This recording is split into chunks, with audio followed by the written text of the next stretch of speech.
The moon creates tides on Earth through its gravitational pull. The gravitational attraction between the moon and the Earth is strongest on the side of the Earth that is facing the moon, and weaker on the opposite side.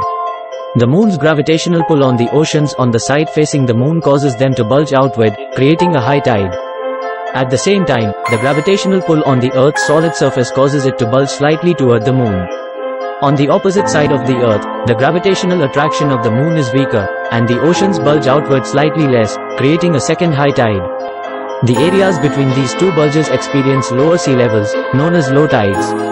As the Earth rotates on its axis, the bulges of water created by the moon's gravitational pull move around the planet, resulting in a pattern of 2 high tides and 2 low tides every day.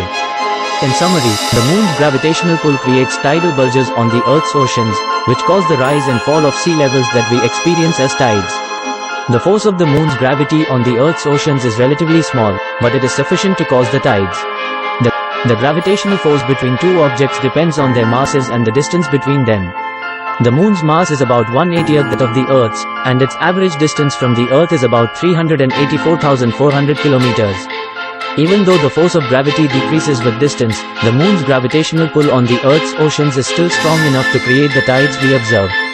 The gravitational force of the moon on the Earth's oceans creates a tidal force that is about twice as strong as the gravitational force of the sun on the Earth's oceans.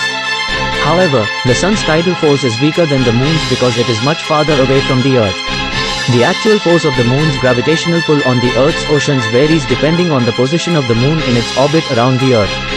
At its closest point, the moon's gravity can create tides that are up to twice as high as at its farthest point. In summary, the force of the moon's gravity on the Earth's oceans is relatively small but sufficient to cause the tides we observe. The actual force varies depending on the position of the moon in its orbit around the Earth. Thanks for watching. Video by Chandrasekhar.